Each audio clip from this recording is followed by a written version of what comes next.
Tayo po sa bayan na papakinggan sa UNTV Radyo La Verdad 1350. At una sa ating mga balita ngayong gabi.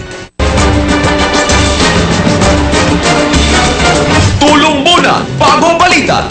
Isang biktima naman ng pamamaril at isang nabugbog ang tinulungan at nilapatan ng Pang-unang Lunas ng UNTV News and Rescue Team kaninang madaling araw.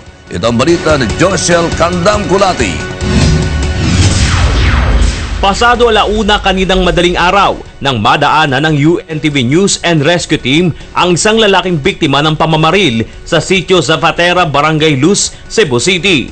Nagtamo ng tama ng bala sa kanang bahagi ng ulo ang biktima, kaya nilapatan ng Pang-unang Lunas ng UNTV News and Rescue Team upang maampat ang pagdurugo bago dinala sa Cebu City Medical Center.